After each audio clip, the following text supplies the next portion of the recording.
Hello hi ನಮಸ್ಕಾರ, ನಾನು Shreya. Welcome back to my YouTube channel. ನಾವಿವತ್ತು ವಿಹಂಗಮ ನೋಟ ಯಾವುದ್ರದ್ದು ಅಂತ ಹೇಳಿದ್ರೆ, ಸರ್ದಾರ್ ಸರೋವರವನ್ನ 400 ಅಡಿ ಎತ್ತರದಲ್ಲಿ ನಿಂತುಕೊಂಡು ಕಣ್ತುಂಬಿಕೊಳ್ಳುವ ಅವಕಾಶ 7 ಕಿಲೋಮೀಟರ್ ದೂರದಿಂದಲೇ ಬರಿಗಣ್ಣಿಗೆ ಗೋಚರಿಸುವ ಪುತ್ಥಳಿ. ಈ ಒಂದು ಪುತ್ಥಳಿಯನ್ನ ನೋಡುವಾಗಲೇ ನಿಮಗೆ ಅರ್ಥ ಆಗಿರುತ್ತೆ ಯಾವ ಒಂದು ಪ್ರತಿಮೆ ಅನ್ನುವಂಥದ್ದು. ಹೌದು, ನಾವಿವತ್ತು ನಮ್ಮ ಸಂಸಾರದ ಜೊತೆಗೆ ಗುಜರಾತಿನ ವಡೋದರ ನಗರದ 100 ಕಿಲೋಮೀಟರ್ ಆಗ್ನೇಯ ಭಾಗದಲ್ಲಿರುವ ರಾಜ್ಪೀಪ್ಲಾ ಬಳಿಯ ನರ್ಮದಾ ಅಣೆಕಟ್ಟು ಎದುರಾಗಿ ಇರುವಂತಹ ಒಂದು ಪ್ರತಿಮೆ ಇದೆ. ಆ ಪ್ರತಿಮೆಯನ್ನು ನೋಡೋದಿಕ್ಕೆ ಅಂತ ಹೇಳಿ ಹೋಗ್ತಾ ಇದ್ದೀನಿ. ವಿಶ್ವದ ಅತಿ ಎತ್ತರದ ಪ್ರತಿಮೆಗಳನ್ನ ಹಿಂದಿಕ್ಕಿದ ಪ್ರತಿಮೆ ನಮ್ಮ ಭಾರತ ದೇಶದ ಗುಜರಾತ್ನಲ್ಲಿ ಕಾಣಬಹುದು. ಭಾರತದ ಹೆಮ್ಮೆಯೂ ಕೂಡ ಹೌದು. ಸರ್ದಾರ್ ವಲ್ಲಭಭಾಯಿ ಪಟೇಲರಿಗೆ ಸಮರ್ಪಿಸಲಾದ ಈ ಪ್ರತಿಮೆಯನ್ನ ಏಕತೆಯ ಪ್ರತಿಮೆ ಎಂದೇ ಕರೆಯುತ್ತಾರೆ.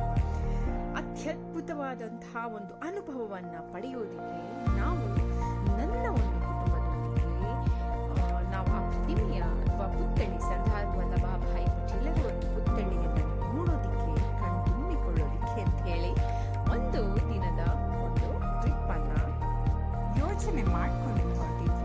ಸೊ ಇಲ್ಲಿ ನಾವು ನಮ್ಮ ಓನ್ ಗಾಡಿಯನ್ನ ತಗೊಂಡು ಒಳಗಡೆ ಹೋಗುವಂತಿಲ್ಲ. ಪ್ರೈವೇಟ್ ಗಾಡಿಗಳು ಏನು ಇದೆ ಅಲ್ಲಿ ಇರುವಂತಹ ಒಂದು ವೆಹಿಕಲ್ ಅಲ್ಲೇ ನಾವು ಹೋಗ್ಬೇಕಾಗುತ್ತೆ. ಆದ್ರೆ ಡಿಫೆನ್ಸ್ ಪರ್ಸನ್ ಹಾಗೂ VIP ಏನಿದ್ರೆ ಅವರಿಗೆ ಒಳಗೆ ಹೋಗುವಂತಹ ಒಂದು ಪರ್ಮಿಷನ್ ಇದೆ. ಗುಜರಾತ್ನ ನರ್ಮದಾ ನದಿ ತೀರದಿಂದ ತುಸು ದೂರದಲ್ಲಿರುವ ರಾಜ್ಪೀಪ್ಲಾ ಎಂಬಲ್ಲಿನ ಸಾಧುಘಾಟ್ ದ್ವೀಪದಲ್ಲಿ ಈ ಪ್ರತಿಮೆ ನಿರ್ಮಿಸಲಾಗಿರುವಂತಹದ್ದು. ಈ ಒಂದು ಪ್ರತಿಮೆಯನ್ನ ಸತ್ಪುರ ಮತ್ತು ವಿಂಧ್ಯ ಪರ್ವತ ಶ್ರೇಣಿಯ ನಡುವೆ ಬಹಳ ದೊಡ್ಡದಾದಂತಹ ಒಂದು ಪ್ರತಿಮೆಯ ನಿರ್ಮಾಣ ಆಗಿದೆ.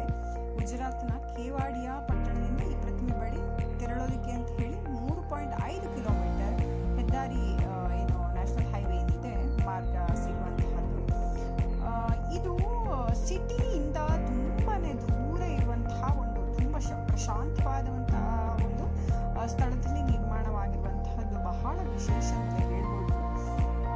ಮತ್ತೊಂದು ವಿಶೇಷತೆ ಏನು ಅಂತ ಹೇಳಿದ್ರೆ, ಈ ಪ್ರತಿಮೆಯದ್ದು ಭೂಕಂಪಕ್ಕೂ ಕೂಡ ಈ ಒಂದು ಪ್ರತಿಮೆ ಅದುರೋದು ಅಥವಾ ಅಲ್ಲಾಡೋದಿಲ್ಲ. ಯಾಕೆಂತ ಹೇಳಿದ್ರೆ ಈ ಪ್ರತಿಮೆಯು 60 ಮೀಟರ್ ಸ್ಪೀಡ್ ವೇಗದಲ್ಲಿ ಗಾಳಿ ಬೀಸಿದ್ರು ಕೂಡ, ಹಾಗೆ ಭೂಕಂಪ ಸಂಭವಿಸಿದ್ರು ಕೂಡ ತಾಳಿಕೊಳ್ಳುವಂತಹ ಒಂದು ಗಟ್ಟಿತನ ಈ ಒಂದು ಪ್ರತಿಮೆಗೆ ಇರುವಂತಹದ್ದು.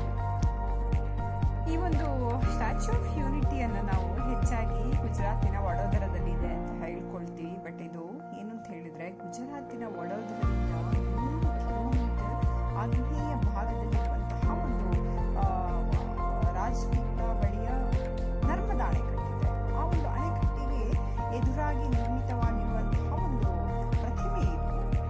ಗುಜರಾತ್ ಅಂತ ಹೇಳುವಾಗ ಸ್ವಚ್ಛತೆ ಹಾಗೂ ಅಭಿವೃದ್ಧಿಗೆ ಒಂದು ಹೆಸರಾದಂತಹ ರಾಜ್ಯ ಅಂತಲೇ ಹೇಳ್ಬೋದು. ಎಲ್ಲರಿಗೂ ಗೊತ್ತಿರುವಂತಹದ್ದೇ. ಕೇವಲ ಸರ್ದಾರ್ ವಲ್ಲಭಭಾಯಿ ಪಟೇಲರ ಸ್ಟ್ಯಾಚ್ಯೂ ಮಾತ್ರ ಅಲ್ಲ,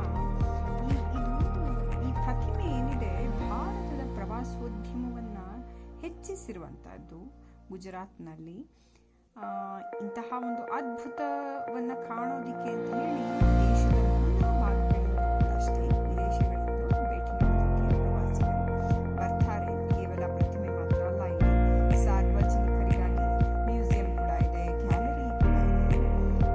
ಅಲ್ಲಿ ಆ ಒಂದು ಗ್ಯಾಲರಿಗಳಲ್ಲಿ ಮ್ಯೂಸಿಯಂಗಳಲ್ಲಿ ಸರ್ದಾರ್ ವಲ್ಲಭಭಾಯಿ ಪಟೇಲ್ ಅವರ ಸಾಧನೆಗಳನ್ನು ಪ್ರದರ್ಶಿಸುವಂತಹ ಒಂದು ಮ್ಯೂಸಿಯಂ ಕೂಡ ಇದೆ. ನಿಮಗೆ ನೋಡುವಾಗಲೇ ಗೊತ್ತಾಗಿರುತ್ತೆ, ಅದು ಕೇವಲ ನಾವಲ್ಲಿ ನಿಂತಿರುವಂತಹ ಫೋಟೋಸ್ ಇದೆಯಲ್ಲ, ಅದು ಕೇವಲ ಅದು ಅವ್ರದ್ದು ಕಾಲದು ಹೇಗೆ ಕಾಣಿಸ್ತಾ ಇದೆ, ದೈತ್ಯವಾಗಿ ಕಾಣಿಸ್ತಾ ಇದೆ ಅಲ್ವಾ. ಪ್ರತಿಯೊಂದು ಕೆಲಸಗಳಲ್ಲೂ ಅಷ್ಟು ಸೂಕ್ಷ್ಮತೆಯನ್ನ ಕಾಣಬಹುದು ಆ ಒಂದು ಪುತ್ಥಳಿಯ ಒಂದು ನಿರ್ಮಾಣದಲ್ಲಿ. ವಲ್ಲಭಭಾಯಿ ಪಟೇಲರ ಈ ಪ್ರತಿಮೆಯು ಜಗತ್ತಿಗೆ ಬಲವಾದ ಸಂದೇಶವನ್ನ ನೀಡುವಂತಹದ್ದು.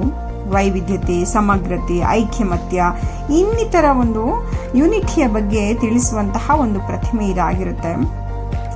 ಸುತ್ತಮುತ್ತಲಿನ ಪಕ್ಷಿ ನೋಟವನ್ನ ಕಂಡು ಬೆರಗಾಗುವಂತಹದ್ದು ಸರ್ವೇ ಸಾಮಾನ್ಯ. ಯಾಕೆ ಅಂತ ಹೇಳಿದ್ರೆ ಅಷ್ಟೊಂದು ಪ್ರಶಾಂತವಾದ ವಾತಾವರಣ, ಸ್ವಚ್ಛತೆಗೆ ಹೆಸರು ಕೂಡ ಇದೆ. ಇನ್ನು ಮೇಲೆ ಹೋಗಬೇಕು ಅಂತ ಹೇಳಿದ್ರೆ ಹೇಗಪ್ಪ, ಇಷ್ಟು ದೈತ್ಯವಾದಂತಹ ಪ್ರತಿಮೆಯನ್ನು ನೋಡೋದಕ್ಕೆ ಹೇಗೆ ಹೋಗೋದು ಅಂತ ಒಂದು ಕ್ವೆಶನ್ ಬಂದೇ ಬರುತ್ತೆ. ಅಲ್ಲಿ 2 ಹೈ ಸ್ಪೀಡ್ ಎಲಿವೇಟರ್ಗಳನ್ನು ನಮ್ಮನ್ನು ಆ ಪ್ರತಿಮೆಯ ಎದೆಯ ಭಾಗದವರೆಗೂ ಕೂಡ ತಗೊಂಡು ಹೋಗುವಂತಹ ಒಂದು ವ್ಯವಸ್ಥೆ ಕೂಡ ಅಲ್ಲಿ ನಾವು ಕಾಣಬಹುದು. ಇಲ್ಲಿ ಒಂದು ಚಾರ್ಜಸ್ ಏನು ತುಂಬಾ ಏನಿಲ್ಲ. ಮಕ್ಕಳಿಗೆ 60 ರೂಪಾಯಿ ಅಷ್ಟು ಇದೆ. ಹಾಗೇನೆ ವಯಸ್ಕರಿಗೆ ನಮಗೆಲ್ಲ 120 ರೂಪೀಸ್ ಅಷ್ಟೇ ಎಂಟ್ರೆನ್ಸ್ ಫೀಸ್ ಇರುವಂತಹದ್ದು. ರಕ್ಷಣೆಗೆ ಅಂತೂ ತುಂಬಾ ಪ್ರಾಮುಖ್ಯತೆಯನ್ನು ಕೊಟ್ಟಿರುವಂತಹದ್ದು. ಸೆಕ್ಯೂರಿಟಿ ಅಂತೂ ತುಂಬಾ ಟೈಟ್ ಆಗಿರುತ್ತೆ. ಯಾವುದೇ ರೀತಿಯಾದಂತಹ ಒಂದು ಚಿಕ್ಕ ಒಂದು ಪಿನ್ ಕೂಡ ಅದರೊಳಗಡೆ ಹೋಗುವ ಹಾಗೆ ಇಲ್ಲ ನಮ್ಮ ಪರ್ಸಿನಲ್ಲಿ.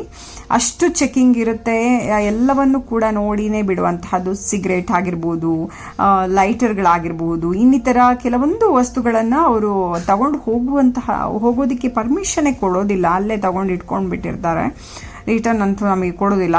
ಹಾಗೆಯೇ ಆನ್ಲೈನ್ ಬುಕ್ಕಿಂಗ್ ಕೂಡ ಇದೆ. ನಾವು ಆನ್ಲೈನಲ್ಲೇ ಎಂಟ್ರೆನ್ಸ್ ಏನಿದೆ ಅದು ಬುಕ್ಕಿಂಗ್ ಮಾಡಿಕೊಂಡು ಆರಾಮಾಗಿ ಹೋಗಬಹುದು. ಅಷ್ಟು ಸುಂದರವಾಗಿರುವಂತಹದ್ದು. ನಾವು ಆ ಒಂದು ಪ್ರತಿಮೆಯ ಮುಂದೆ ಒಂದು ಚಿಕ್ಕ ಗಾತ್ರದ ಇರುವೆ ಹಾಗೆ ಕಾಣುವಂತಹದ್ದು ನೋಡ್ತಾ ಇರ್ಬೋದು. ಆ ಫೋಟೋಸ್ನ ನೋಡುವಾಗ ತುಂಬ ಅದ್ಭುತವಾದಂತಹ ಒಂದು ಟ್ರಿಪ್ ನಮ್ಮದು ಕುಟುಂಬದ ಜೊತೆಗೆ. ನಾನು 2 ಬಾರಿ ನೋಡಿದೆ. ನಾನು ಇಲ್ಲಿ ಮಿಕ್ಸ್ ಮಾಡಿ ಆ ವಿಡಿಯೋವನ್ನು ನಾನು ನಿಮಗೆ ಹಾಕಿರುವಂತಹದ್ದು. ಒಮ್ಮೆ ನನ್ನ ಅತ್ತೆಂದ್ರ ಜೊತೆ ಹೋಗಿದ್ದೆ. ಹಾಗೆ ನನ್ನ ಪೇರೆಂಟ್ಸ್ ಬಂದಿದ್ರು, ಅವರ ಜೊತೆ ಕೂಡ ನಾನು ಹೋಗಿರುವಂತಹದ್ದು. ತುಂಬ ಸುಂದರವಾದಂತಹ ಪ್ರತಿಮೆ ಅದು. ಸರ್ದಾರ್ ವಲ್ಲಭಭಾಯ್ ಪಟೇಲರು ಜನಿಸಿದ ನಾಡಿನವರೇ ಆದಂತಹ ನಮ್ಮ ಮಾನ್ಯ ಪ್ರಧಾನಿ ನರೇಂದ್ರ ಮೋದಿಯವರೇನಿರ್ತಾರೆ, ಉಕ್ಕಿನ ಮನುಷ್ಯನ ಒಂದು ಜನ್ಮದಿನದಿಂದ ಈ ಒಂದು ಪ್ರತಿಮೆನ ಅನಾವರಣಗೊಳಿಸಿದ್ದು ಬಹಳ ಒಂದು ವಿಶೇಷ ಹೆಗ್ಗಳಿಕೆ ಕೂಡ. ನಮ್ಮ ದೇಶದ ಅತಿ ಎತ್ತರದ ಪ್ರತಿಮೆಯನ್ನು ನಿರ್ಮಿಸೋದಕ್ಕೆ ಅಂತೇಳಿ ಸುಮಾರು 250 ಇಂಜಿನಿಯರ್ಗಳು, 3,400 ಕಾರ್ಮಿಕರ ಶ್ರಮ ಕೂಡ ಇಲ್ಲಿರುವಂತಹದನ್ನ ನಾವು ಸ್ಮರಿಸಲೇಬೇಕಾಗಿರುತ್ತೆ. ಯೋಜನೆ ಒಟ್ಟು ವೆಚ್ಚ 3,000 ಕೋಟಿ ಅಂತಲೇ ಅಂದಾಜು ವೆಚ್ಚವನ್ನು ಹೇಳ್ತಾರೆ.